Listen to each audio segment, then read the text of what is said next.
Yeah, we went through an extensive interview process for that position and the other positions that we're looking to fill.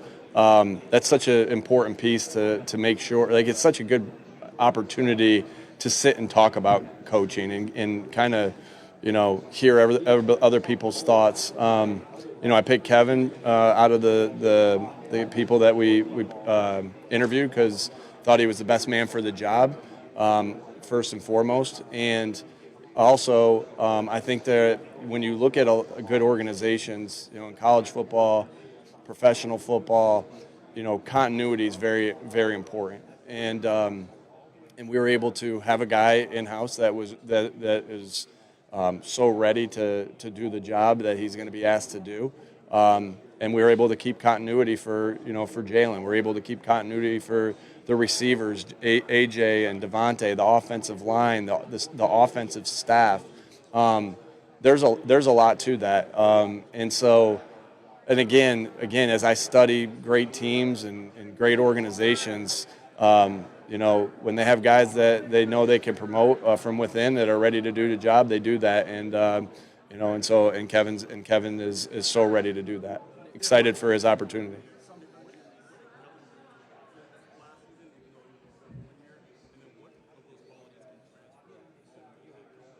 I'm sorry.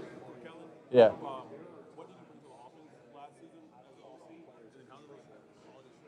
Yeah, I think Kellen just does a really good job of taking everybody's input and then figuring out what you have to do. There's a lot of different areas where you're getting input, and because it's a collaborative thing. But at the end of the day, Kellen had to make the decisions of what was best for the team, and I thought his collaboration of leading with everybody and valuing everybody's opinion, but also ultimately making the tough decisions that he had to make was outstanding. And I think that really stood out with everything.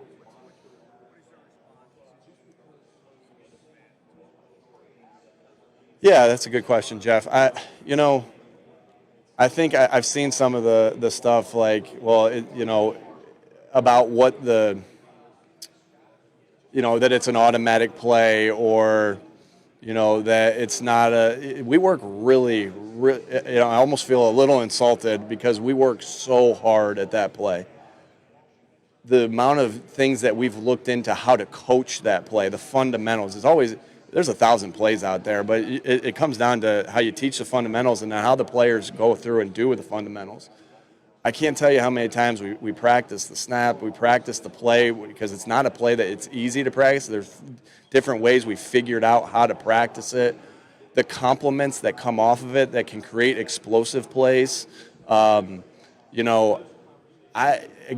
saw it in big time games this year, and the fact that it's an automatic thing that we work really, really hard, and our guys are talented at this play, and so.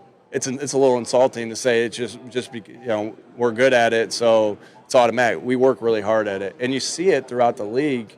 I mean, we saw it in the championship games that a team failed at it and ultimately didn't end up winning the game because of it. I watch every week. I watch every first and goal red zone fail every single time, and sometimes that first and goal starts at the 1. And you see the team not be able to get in because they're not able to do that. And so I think that it's a skill that our team has because of the players that we have, the way the coaches coach it, there's just so much time put into it. The fact that it's a successful play for the Eagles and people want to take that away, I think is a little unfair. And like I said, well, you can't pull. You can't pull. I see. We look at all the plays throughout the NFL that happen. One of my guys picks up all the plays because we teach this. When a ball carrier is in a pile, on a run, Saquon's in a pile on a run. The offensive line gets behind him and pushes him. Now you can't sprint behind him and crush the pile. You can't pull there. But that's something that we see throughout, and we've had some success on that as well. The defense, when the defense is there, no one's going to tell the defense to stop pushing hey, one guy's enough. You can't add anybody else into it. So I think it's just again, obviously I'm protective of it because we've had success with it. But, again, I think that the competition committee will do a good job of looking at everything. But I do feel that way a little bit, just like a little bit insulting in that sense of that, because the guys work hard at it. We work hard at it, and you know what? It wasn't 100% for us this year. We missed on some 2-point conversions from the one. We missed them on some third downs. We missed on some fourth downs. I think we were in the 80% of what we were, and just because it's a successful play for us doesn't mean that it should go away. Yeah, I just think it's an important part of the process. Same reason you do exit interviews at the end of the year with all your players and all your coaches. You get a lot of information of what you can do better. Well, it's the same thing here. It's an important part of the process to get to know the players and to spend some time with the players in the interviews. It's an important part of the process to watch them work out. And so, that's why, again, you try to go through the steps, like, of what you want to do to get yourself ready for the following year. And this is a really important part of the draft process and of going through the steps to get better. Yeah, I think when you look at that, because we've looked into that too, there wasn't a lot of injuries there. I think that's a little made up, to be honest. Now the numbers will tell the truth, but I don't think there was many injuries with it this year. I can't remember one injury we had on that play, and we ran it more than everybody else. And so, yeah, the injury numbers, the league will have that, and the injury numbers will come out on that. And I'm all for player safety and for that, but I don't think that play. I think that's just something that was said, but I don't think the numbers on that play suggest that. But you guys can look into that.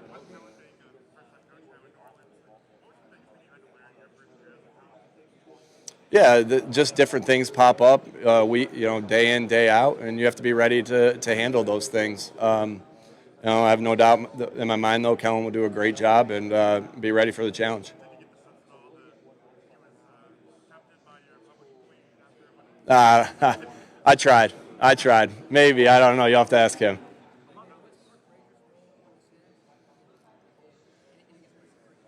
Yeah, Parks, we're excited to add Parks. A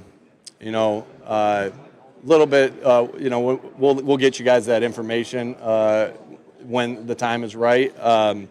But just a phenomenal football coach that's obviously worked himself up in a very short amount of time because of his phenomenal work ethic, his football IQ, his ability to teach players fundamentals, and his ability to help with schemes. And he's been with a lot of different, he obviously started with us in Indianapolis, obviously went with Frank to Carolina, and then was able to add to the Dolphins this year and be around a great mind like Mike McDaniel and his staff. So, and he's just so hungry to continue to get better. And so really excited about adding him to that staff and the things that he'll bring to our offense and to our scheme and to our ability to coach the players.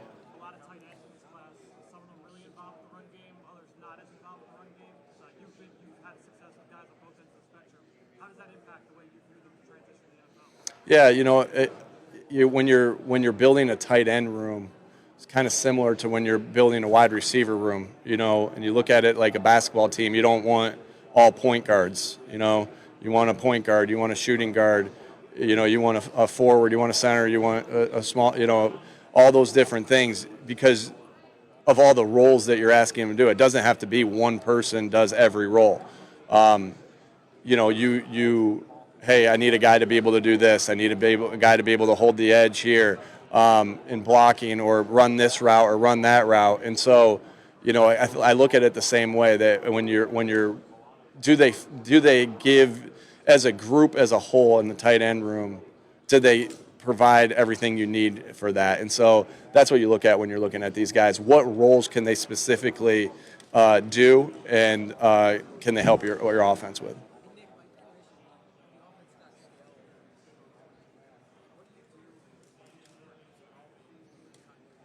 Yeah, I think, again, I can't say enough about how important continuity is for all parties involved. But, you know, going out and talking to other coaches, meeting with other coaching staffs, studying the league, having different projects, those are all going to be a really important part of this next, the off season. But also, bringing in a guy like Parks that does have familiarity and does have some of that continuity with us, but also has new, fresh ideas. Or, we'll have a couple other positions that we'll fill and doing that in that sense as well.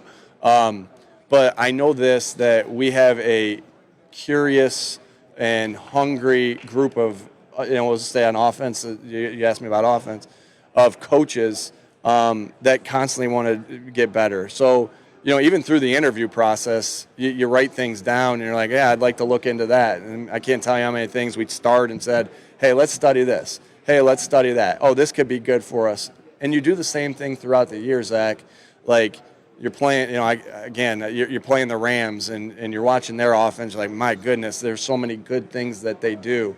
The Packers, the Rams, you look at all those teams and you're like, let's really study this year. And so I have notes upon notes this year of all the things that we want to look at and want to study. Now, can you do all of them? No, but you can really dive into that at this particular point to continue to evolve your offense, and that will be a big part of this offseason.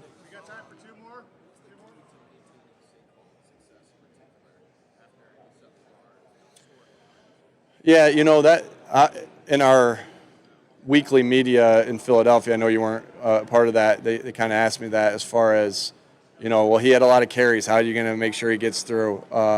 We do everything we can do to win each and every game. And a lot of times this year, that meant Saquon carrying it 20, 25 times.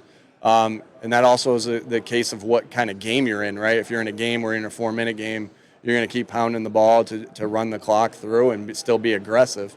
But you handle and the maintenance of it, and Saquon handles the maintenance of it throughout the week. Saquon had a couple more carries and a little bit more of a load this game. All right, how are we going to manage them throughout the week? Well, that's going to be the same thing through OTAs. That's going to be the same thing through training camp, and that'll be the same thing we go through it. And when we get to game one, we're going to do everything we can do to win that game. And if that's him carrying it 20 times, then he'll do that. If it's going to be he carries it one time, we'll do that too. It probably won't be one. We're going to give it to him more than that. But we'll do that as well. And so, there's so many good people in our organization that help with that process of not only with Saquon, but with our entire team of making sure that they have the right workload week in, week out to be ready to play on Sundays. And then all the credit goes to the player themselves, because Saquon works incredibly hard at his body to make sure that he is the right, in the right weight, the right nutrition, all those different things, so he can withstand an entire year.